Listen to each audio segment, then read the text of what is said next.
Hi guys, and welcome back to another video. So today, as you can see by the title, I'm going to be running you through a nice little dryland workout. So it's going to be great for a warm-up or a cool down if you are a swimming athlete. It is super important, super crucial. I'm sure your coaches all nag at you to make sure you're doing a good warm-up and a cool down.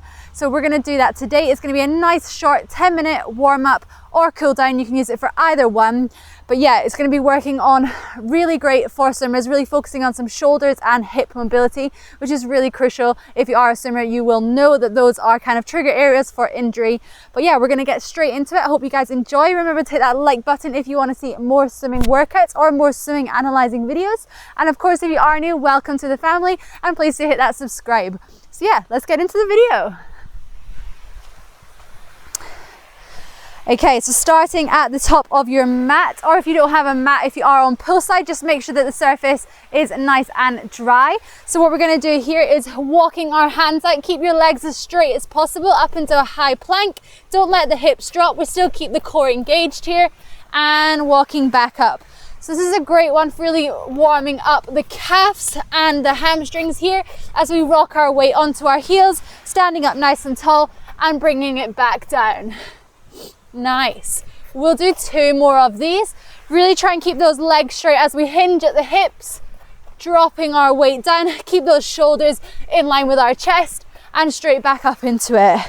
Final one here, walking right out. So we're not only mobilizing the legs here, we're also warming up the shoulders as well. Lovely. We're going to come down onto our mat into an all fours position here. So curling our back toes, we're going to send our hips up high into our downward dog here.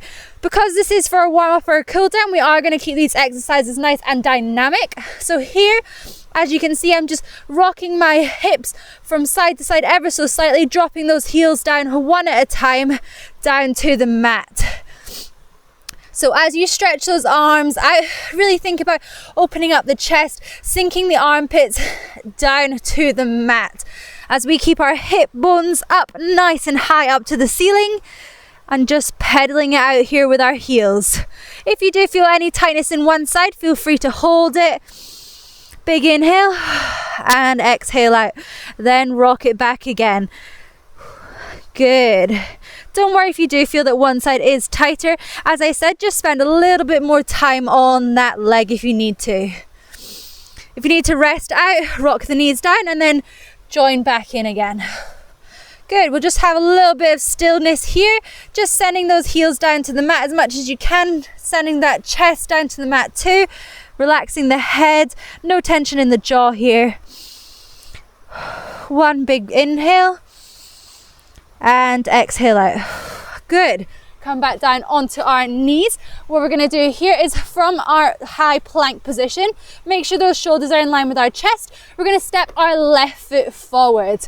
So making sure that we're keeping our knees in our midline. We're in our train track, so keeping those knees and hips all facing in the same direction here.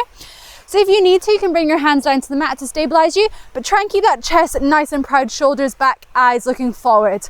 So from here, we're going to bring that back knee down to the ground and then raise it up, okay? So really think about keeping that weight nice and stable, eyes looking forward and chest proud.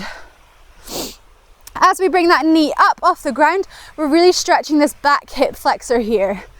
So if you are a swimmer, you will tend to get tight hip flexors as we do a lot of kick. It's a lot of work for the hips, a lot of extension there. So here, really think about that chest nice and proud, really stretching out that hip every time we raise that knee off the ground here. We'll do 2 more. Really keep breathing here. A lot of warmth in the glutes as well as we drive up from our heels. Final one. Good. Bring those hands down to the mat and we're going to bring ourselves back into our high plank. Shake off the legs if you need to, and then step the other leg up. So getting your nice tall posture, just get your balance right, making sure we're drawing those knees into the midline. We don't want to have our knee abducting out, so keep everything in line, and when you're ready, 10 knee drops down, extending that leg out straight. Good. Feeling it in the opposite hip flexor now. Whew. Keep breathing here. Good. making sure we've got a nice 90-degree bend with our front knee here. We don't want our knee to be coming over our big toe here, making sure nice safe practice for the knee joint. Good. As I said, if you need to at any point, bringing your hands down, just try and keep that back straight as possible. No strain in the neck, eyes looking down to the ground. Good. We've got 2 more. Really stretch out that back leg. Might be a nice little stretch for the calves too. Final one. Good.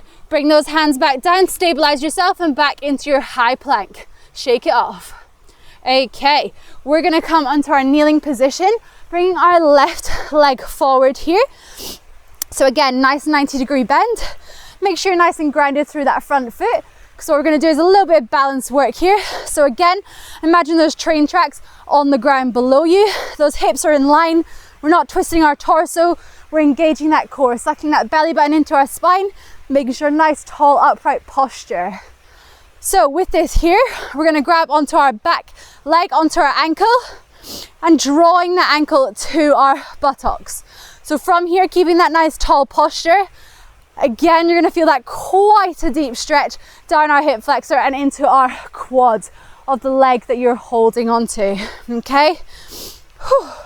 So if you want to, you can kind of flare your chest like a peacock here as well. So you're going to get a nice little chest opener stretch too at the same time. Again, just keeping that foot nice and activated in front of you.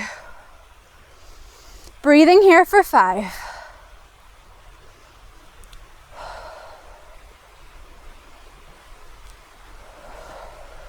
With every exhale, just drawing that heel ever so slightly closer, making sure we've got a nice straight line all the way down our body. We don't want to be pushing our stomach out. We want to keep that core engaged, nice straight line all the way down. Last breath. Draw that heel into our bottom and relax. Bring that back leg back down to the ground. And of course, we're going to balance it out, doing it on the other side. So with all these exercises, again, don't worry if you do feel a little bit more tightness in one side than the other. Just work on each side individually. So drawing that heel to our glutes here. Remember, keeping that nice straight body, nice tall posture. If you lose your balance, just take a big breath and come back into it when you are ready. Eyes looking forward, sucking that belly button into our spine. Thinking about that core nice and engaged. Imagine a nice line down the middle of our body here. Good, nearly there. Drawing that heel in. One more big breath. And exhale, slowly bring that leg back down. Nice. So what we're gonna do for our next one is I want you to come into a nice squatted position here. Okay, so from this here, we're gonna sit down in our squat, weight onto our heels, still keep that chest up nice and high. So if I show you from side on here, we're sending that bottom down to the floor. We've got our feet abducted out to the side here, really opening up those hips and our groin. So as we push our elbows in to our knees here, drawing those knees out to the side here. If you need to do a little rock side to side or just have some stillness, keep that breath going. Bringing those hands down to the mat. You're going to straighten your legs and then rolling up one vertebrae at a time. We'll do a few of these here. Push those elbows, knees pushing outwards. Hands down to the mat, straighten the legs and rolling up. Good, final one here. Really push those knees out. Good, feeling it in the groin now. Okay, pushing up from the heels, straighten the legs and rolling up, stretching out those hamstrings. What we're going to do when we come down now this time is you're going to extend your left leg out to the side. So heel on the floor. You can have this heel off the floor if you need to. If you've got a little bit better mobility here, you might be able to have a flat foot down. So keeping this leg out nice and straight, and we're going to rock from one side to the other, raising that foot up as we rock. Again, keeping that bottom down low. We don't want to come up nice and high. We just want to stay nice and low, like a ninja in this low Cossack squat, as we distribute our weight from one heel to the other. Good. Really opening up those hips again, feeling it in the groin. If you do feel any tightness, stop there, take a big inhale. Exhale, try and sink those heels, that bottom down onto our heels, nice and deep within our squat here. Good. We'll do 4 more here. Taking your time, keeping it slow and controlled. It's not a rush here. Keep that chest proud. Staying nice and low as we rock from one side to the other. We've got 2 more here. Really feeling the warmth in our outer hips now. Good. And relax. Nice. Walk your feet in, back together, shake off the legs if you need to. Okay, our next one that we're going to come into is going to be working on our calves. So one heel in front, we're going to hinge our hips, so bending our hips back behind us, and you're going to sweep the floor beneath you. So notice my back leg has a nice healthy bend in it. We do not want to be straining on that knee. Front leg is as straight as possible with those toes flexed up to the ceiling. As we sweep that floor, it's a really lovely stretch for those hamstrings. Good.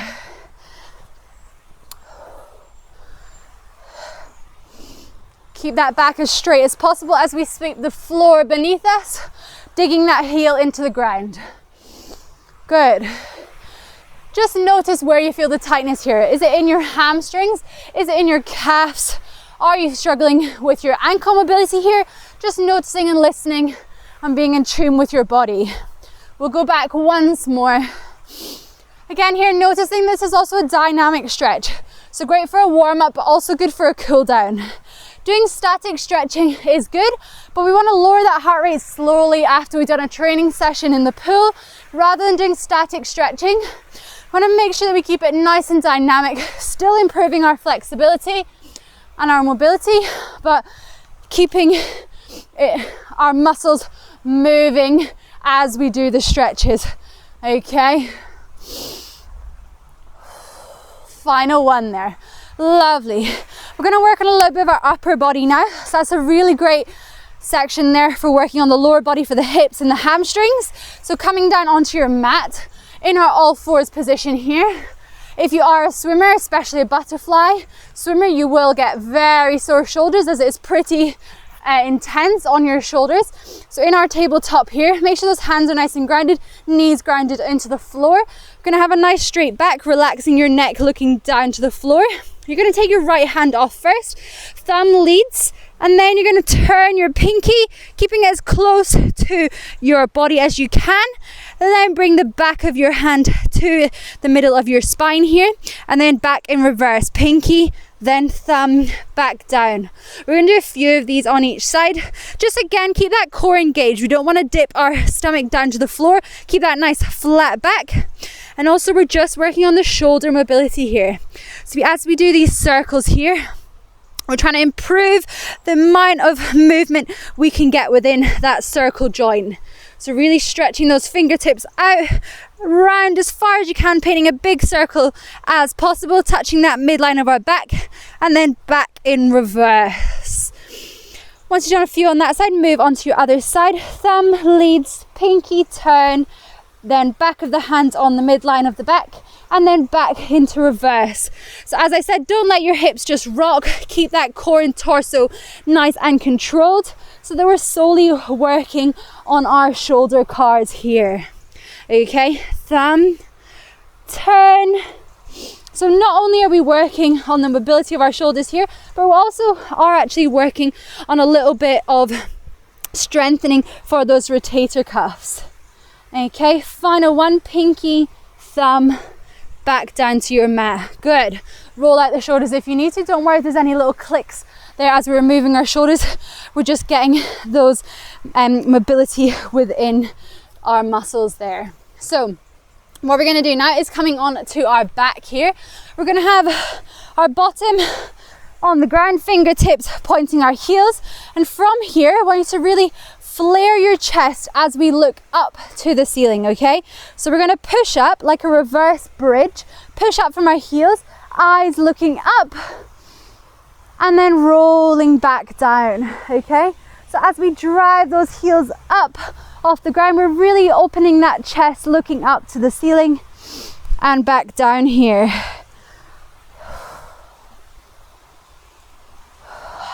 Good. We'll do 10 of these.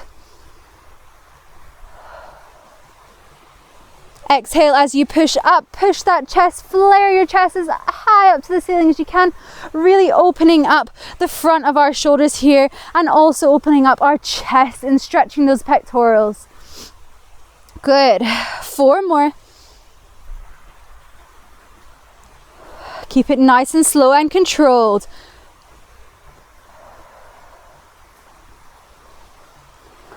Good.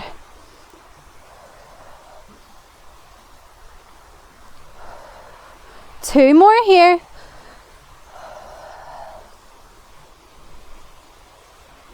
Exhale as you push up for your final one. Open up that chest, peel those shoulders back down to the ground and slowly bring that neck back down. Good, come seated onto your mat and we're gonna move on to one of our final exercises. So what we're gonna do here is in our tabletop position that we started in, you're gonna get your right arm and you're gonna thread that through the middle of our body here. So through into our thread the needle pose. So rest your head down on your mat, resting your temples on the mat. And with this left arm, we're going to intensify the stretch ever so slightly by reaching the arm out in front of us.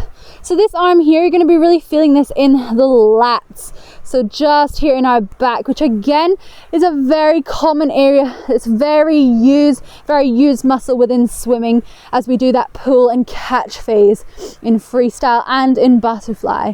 Okay, so really reaching those fingertips of our left hand out away from us. Resting that head and neck, no tension in the neck or the traps.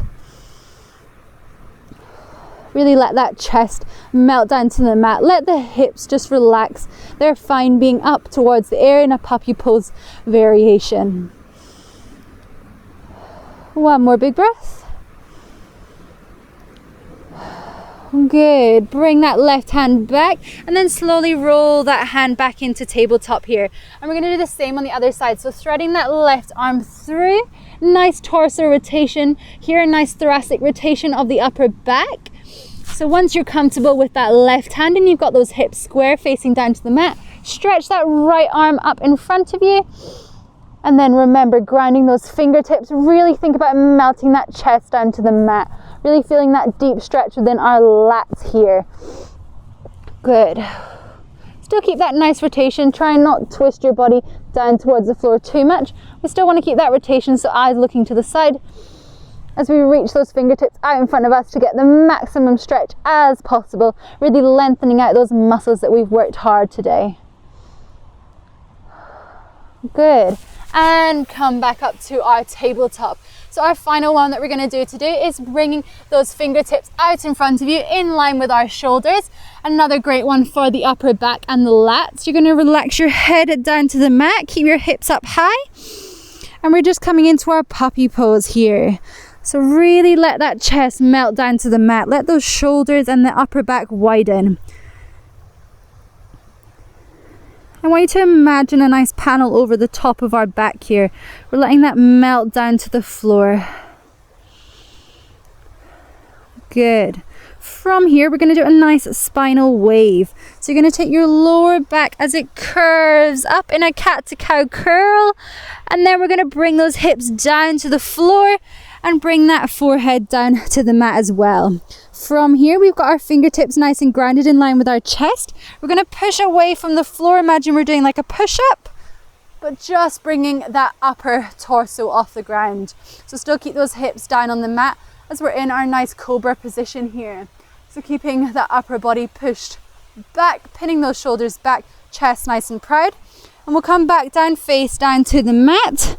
And we're going to go back in reverse. So back, rolling one vertebrae at a time as we bring our forehead back down to the mat and those hips up nice and high in our puppy pose again. Always using our breath here. One more big breath and then we're going to do another spinal wave to finish. Okay. When you're ready, start with your lower back, that nice curve. Then slowly bringing those hips down to the mat, fingertips facing forward and push up that body, opening up the chest, feeling that in the lower spine. If you want to do a little rock side to side here, looking over your shoulder, feel free to do so. And then bring that head back down to the mat, and we'll just finish in our final puppy pose, curving one vertebrae at a time as we slowly drop that head, forehead, temples, and we relax our jaw, really making the most of this final puppy pose here. Stretching out our upper back, relax any tension in the fingertips. If you want to, you can do a little rock side to side, a nice little massage for the forehead here too. Good. And when you're ready, slowly come up into a nice seated position. So there you go, guys. Thank you very much for joining that nice mobility session. So great for a warm up or a cool down.